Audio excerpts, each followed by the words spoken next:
Hi, and welcome to Off the Beaten Tracks, the show that's sweeter than a honeybee's ass and only half the calories.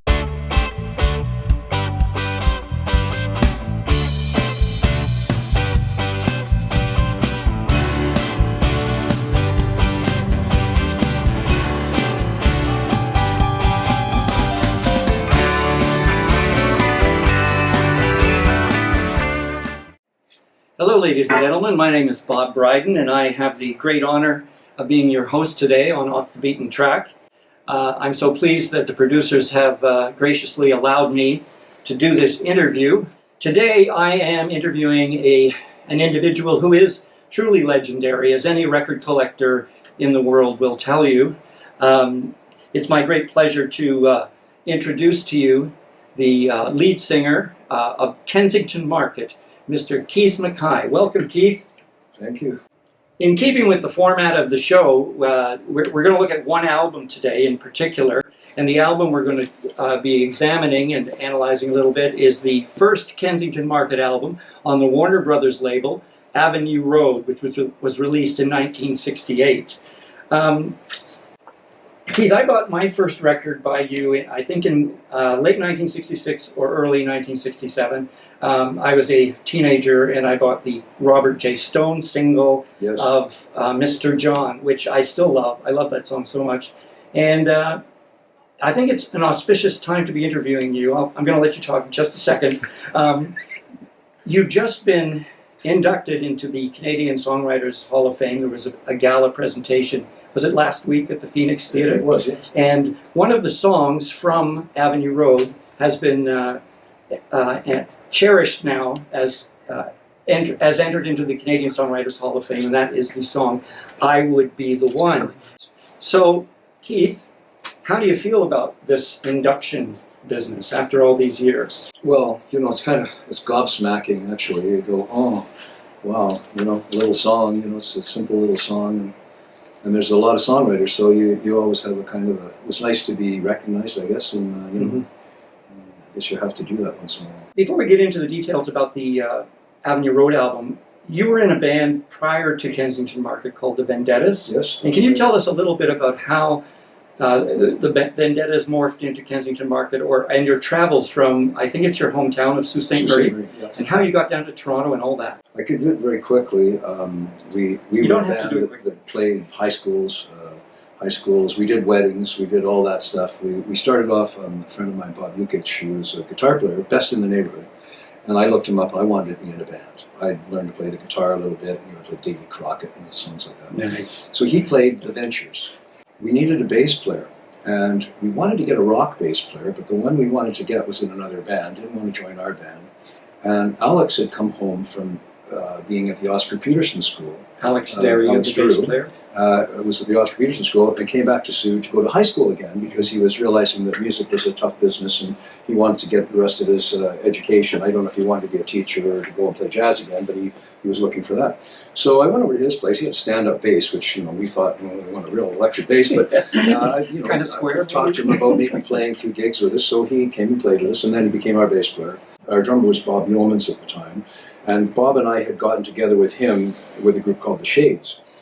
He was in another group, but he could play all the roles that were in the Ventures tune. So if you played a Ventures tune, it sounded like the Ventures when we played it, which that's what we wanted to do. The Shadows and the Ventures, they were our heroes.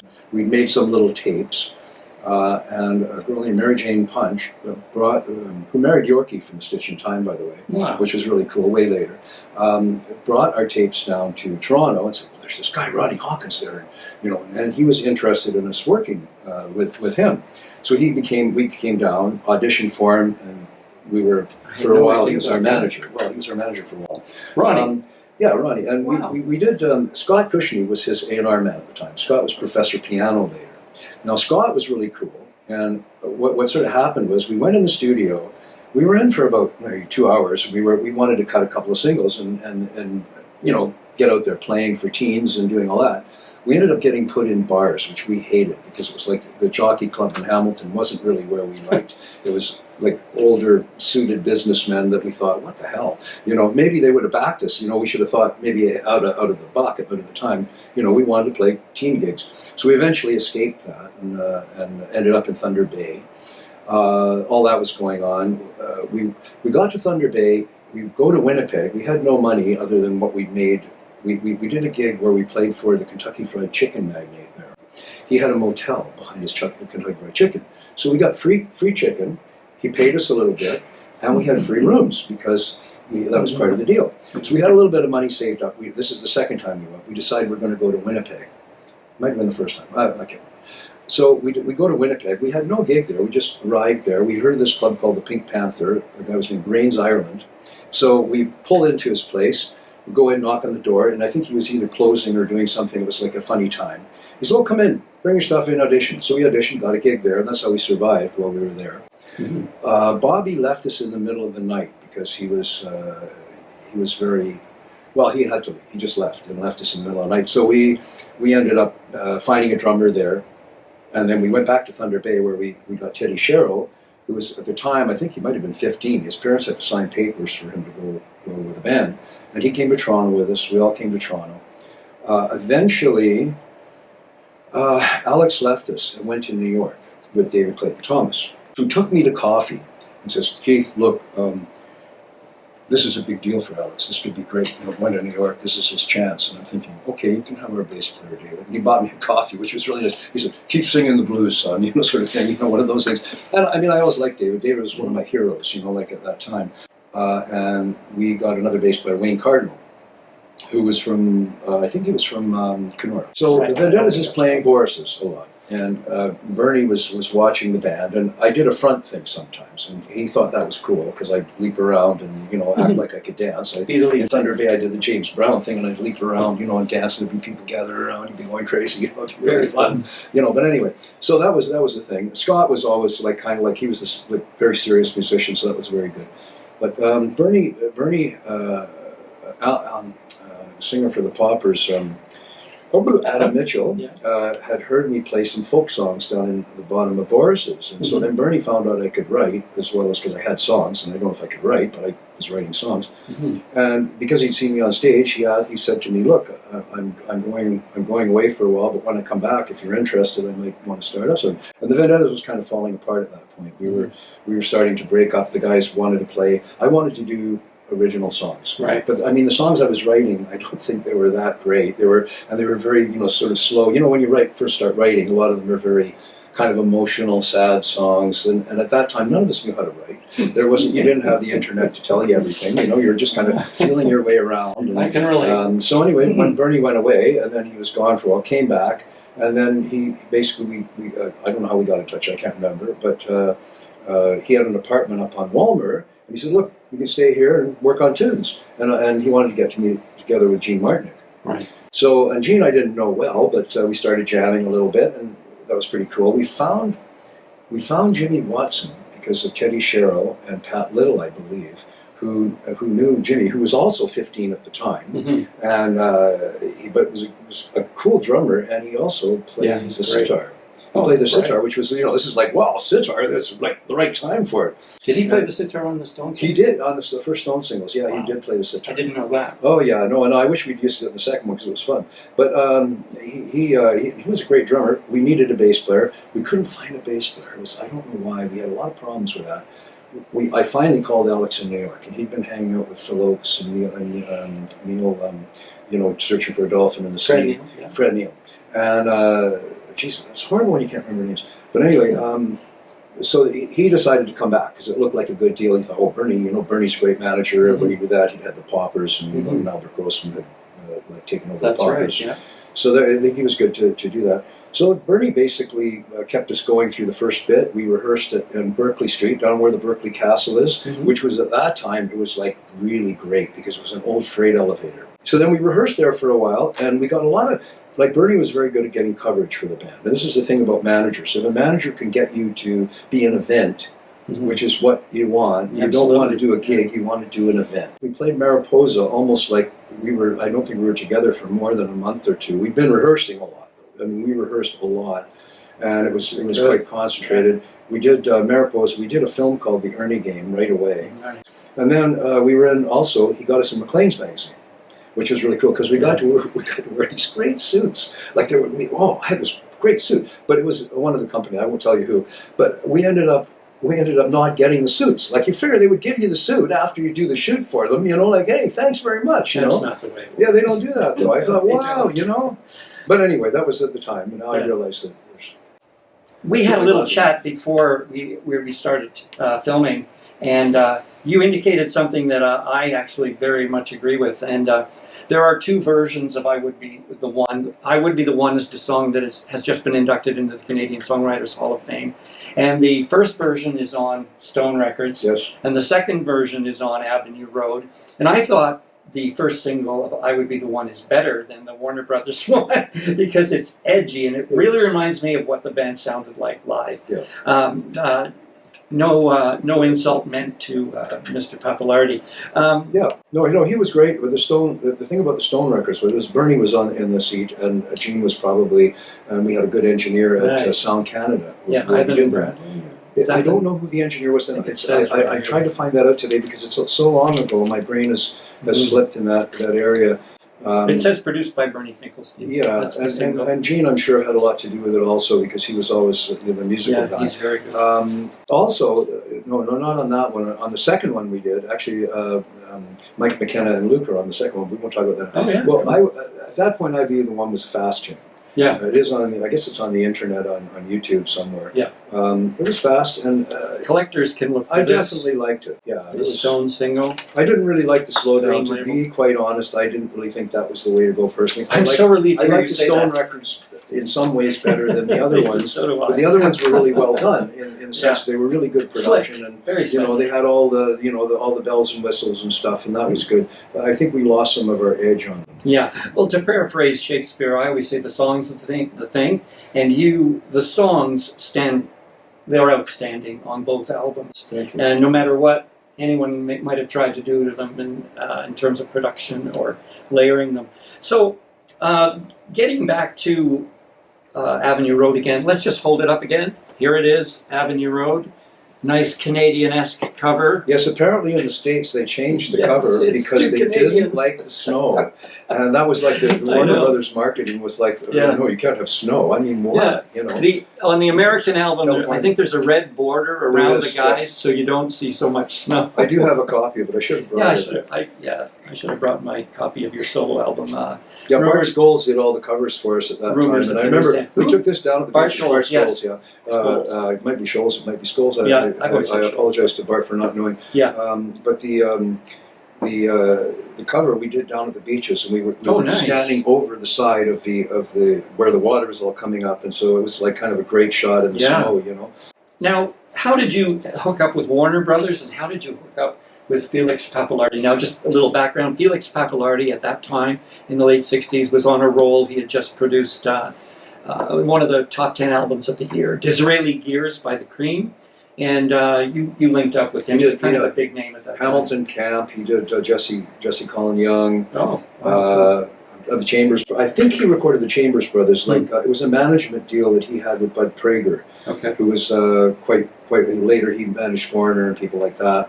And Bud and Felix sort of worked together. Well, Warner's first, right? Getting with Warner Brothers and then getting with Felix. The thing was, I don't know how we got with Warner Brothers. I think that was to do with Felix and Bud too. You'd have to ask Bernie, really, because I don't know all this. Well, then Bernie would have fielded that. Well, they fielded it to us, because I think we had a choice with perhaps Atlantic Records was a possibility. We were sort of shopping around. Elektra was around then. Yeah. You'd sort of shop around and Bernie had a lot to do with it because he had a good reputation. Yes. So they knew that it was like he was sort of serious and especially whatever. in New York, right?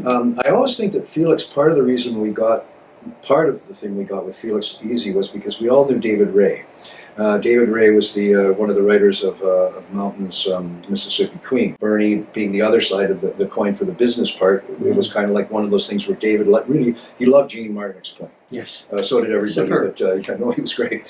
I always thought of him as the Jim Hall of rock guitar because if you take apart his guitar parts, it's like he's playing one note, and it sounds like, holy crap, that's like amazing. Gene was really great. He was studying with everybody. He studied at the conservatory. He was I think he studied a bit of classical guitar. He played clarinet, played bass for Bobby Chris and the Imperials. He played guitar. I don't know if he played for Bobby Chris in the guitar, but when, of course, he played for us, he was the guitar. But he was all studying. He did Gordon Delamont. He studied with Gordon Delamont. If any horn player probably knows the book, the Gordon Delamont book, which is famous. And he studied with a lot of other people up there. So he was kind of, him and Alex. Alex had also worked with symphonies. Wow. Sue. So they were both the guys in the band that really gave us our, what you call musical legitimacy, if you will. Luke was like an amazing blues feeler. Jimmy was, Jimmy and Alex would really come up with great, they would always come up with really, really great parts. Jimmy was kind of like Whitey Glenn. He had a really fast hand, so he was, a few people have called him very bad names for playing such good drum parts. Well, he should have a better rep than he does. So Whitey has a good rep. Whitey was great too. Yeah, Jimmy was really good. I don't think he stayed in it long enough really to get a rep like Whitey. That was the problem. Yeah, okay. I wrote in my notes that Gene Martin is perhaps the most underrated guitar player in Canadian music history. But if you listen to the Kensington Market records, that all can change. He did all those little parts in the other tunes too. It's not all, fast guitar. He would like sweeteners, lots of left fun, and right. And he played piano too. That was the thing. He had his little. He was also a really good writer. Some of his tunes. I know. Presenting Myself Lightly is one of my favorites. He had some other ones that were so funny. I'm trying to remember. Did he write Phoebe? He wrote Phoebe, yes. And Beatrice was lots of good him and Luke. And I got a great story about that I'll tell you after. But. Well, I have great memories of seeing you do Phoebe and Beatrice live. Yes. Those were really magical times. My wife one time, she said, "Oh, you did such a great job on Beatrice." I said, "That was Luke." Well, you're my wife. You did them. You can do them, and you know what? You're that vocal. I thought Luke's vocal on like I did the vocal on Phoebe, but on Beatrice. Yeah. That was definitely Luke's, and it's such a beautiful vocal. Phoebe was pure magic. It's like Gaslight. Gaslight's another great vocal, and I think Beatrice is just as good a vocal. It's just a different tune. And when we talked earlier about how some songs wouldn't translate that well to live, but I beg to differ a little bit because we were actually talking to context of we were talking about playing in loud bars. Yeah, loud bars. But Aunt Violet's Knee, and which is the last song on side 1 of Avenue Road, right, and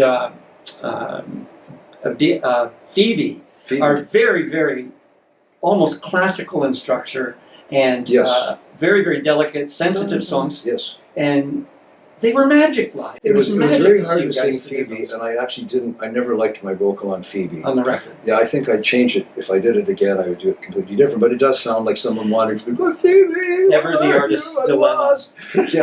But, They're magical. Oh, the funny story about Luke and Beatrice. Okay. I hope Luke. I apologize to Luke for telling the story. When he comes in, he can talk about it. But we were doing the song, and Luke was singing it. We're in the studio, and Luke's going. Felix says, "What's he singing?" And I don't know. We can't make out the words. So he said, "Luke, what are you singing?" He said, "I don't know. I haven't really worked on the words yet."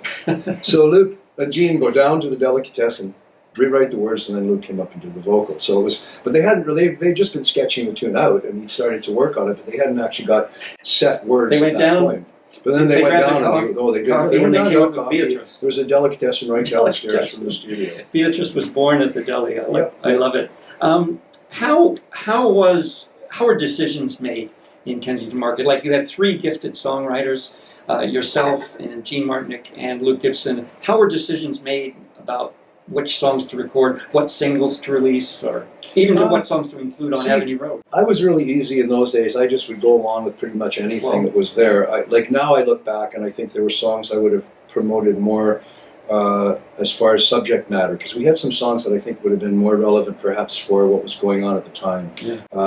But that doesn't surprise me. We kind of, I think Felix was more, he wanted to do the musical thing, and that was more how the band got set on the musical course rather than necessarily getting into, say, protest songs or things like that. We had a couple of songs that were a little more political.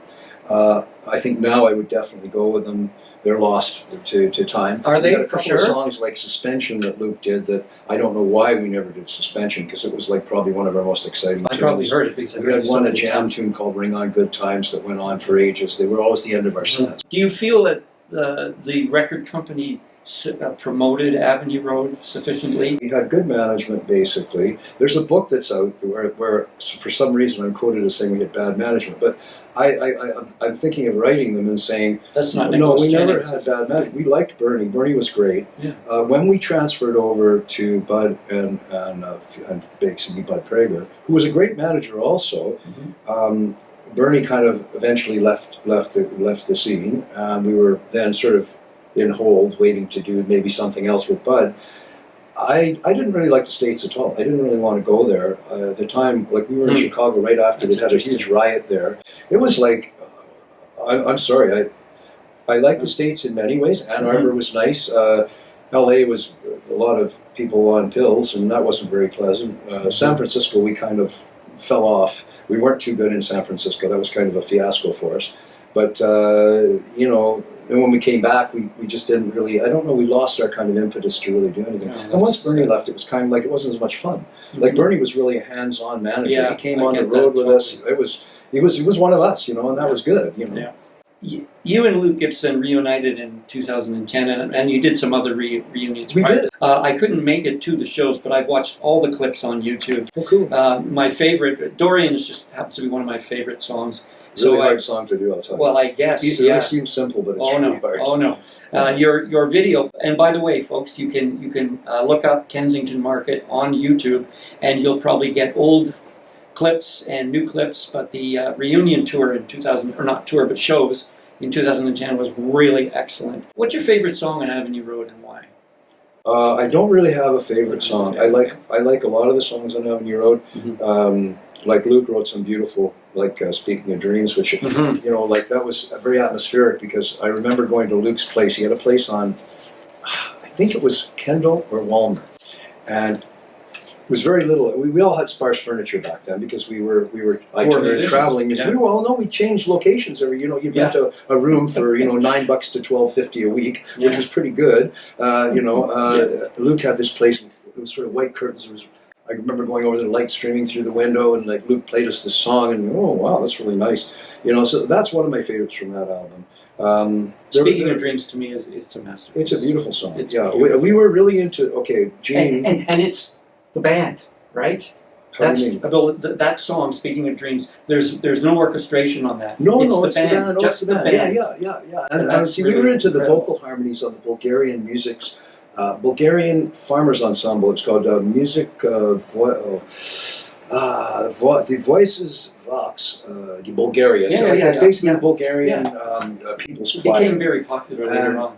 It was. I saw them actually. I went to see them play when they came to Massey Hall, which was really exciting because they sounded just about the same. Nice. We loved their harmonies, so we were always trying to get those kind of harmonies, which sort of semi come through. But I think we would have gone deeper. When I hear them now, I think, well, we didn't really get it exactly. Well, there's a real magical feel to that. It was a lovely song. What was it like to record your first album? Like working with the guys, working with Felix, Avenue Road. Where was it recorded? And can you sort of summarize the whole experience? I can actually remember. I found that out. Very good. Century Sound, I think it was called. Steve Schaefer was the guy who had the studio.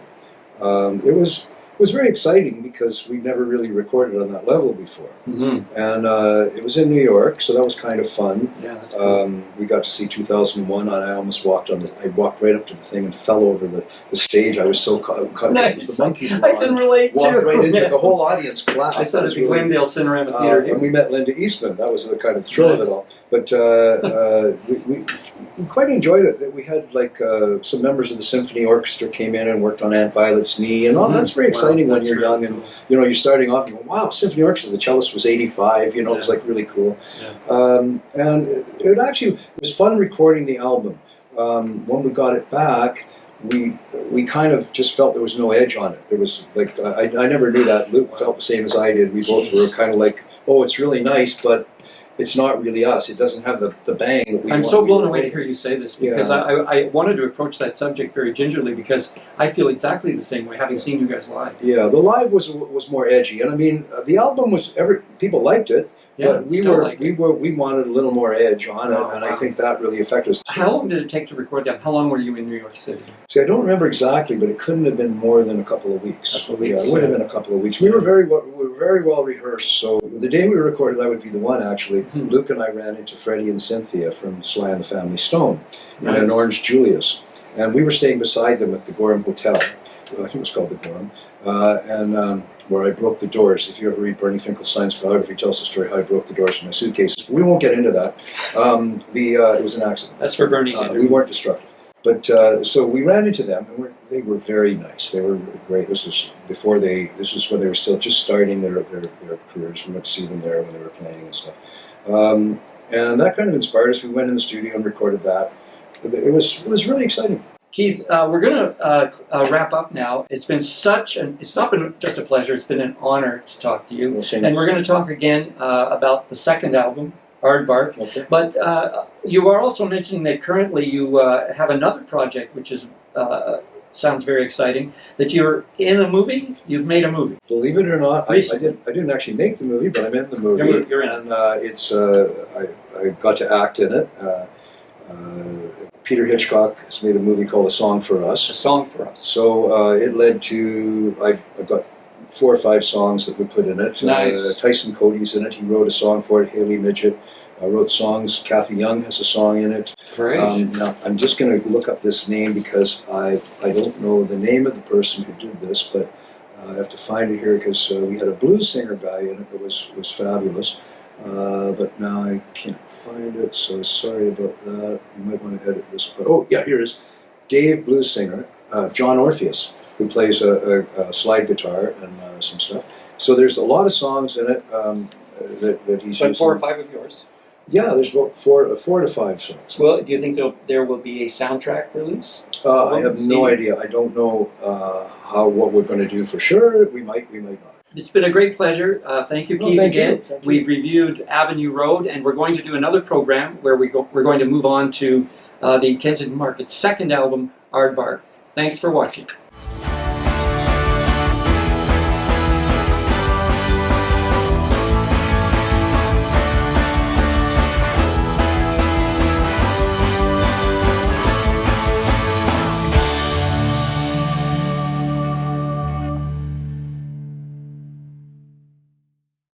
If you're only getting paid in alcohol, would you whine about it?